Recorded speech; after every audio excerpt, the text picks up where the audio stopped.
If attachment creates suffering, then should we stop loving people altogether? This is one of the oldest questions humanity has ever asked.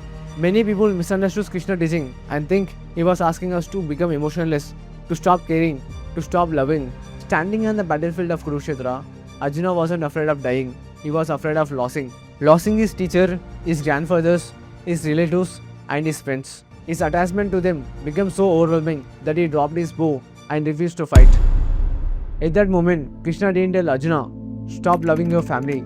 Instead, he showed him something far deeper. He showed him the difference between love and attachment. Love sets people free, but attachment tries to possess them. Love says, I want you to be happy. Attachment says, I want you to make me happy. Those two sentences sound almost identical, but they create completely different lives. Imagine holding a bird in your hand. If you hold it gently, the bird may choose to stay. But if you squeeze the bird tightly in your hand because you're afraid it might leave, you become the reason it flies away. Attachment works exactly like that. The tighter we hold, the more we suffer. The Bhagavad Gita teaches that suffering is not created by the world. It is created by the insistence that the world must unfold according to our desires. We don't suffer because things change.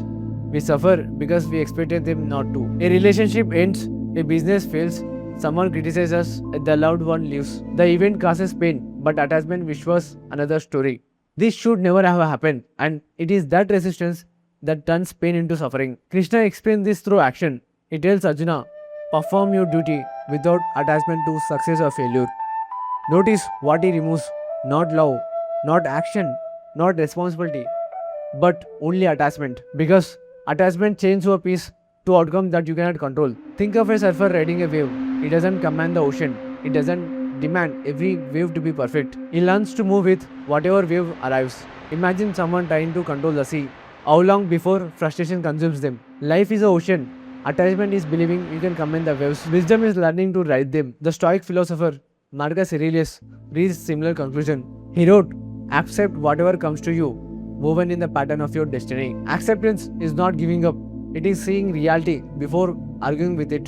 Today, attachment has simply changed its appearance. We become attached to likes on social media, to promotions at work, to people's approval, to an image of who we think we should become. And every time reality refuses to obey that image, we suffer. The irony is that attachment promises security, but it creates fear. The more attached you become to success, the more terrified you are of failure. The more attached you become to praise, the more devastated you become by criticism. The more attached you become to certainty, the more anxious you become about the future.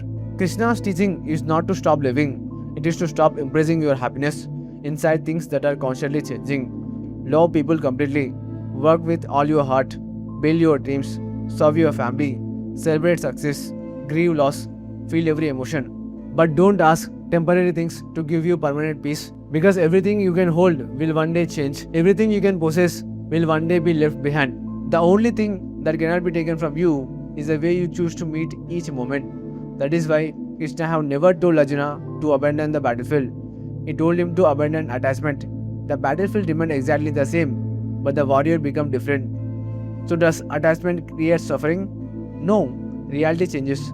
Attachment refuses to change with it, and that refusal is where suffering begins. When you learn to love without possessing, to work without clinging, and to live without demanding that life obey your expectations, you discover a freedom that circumstances can never take away. Perhaps that was Krishna's greatest lesson.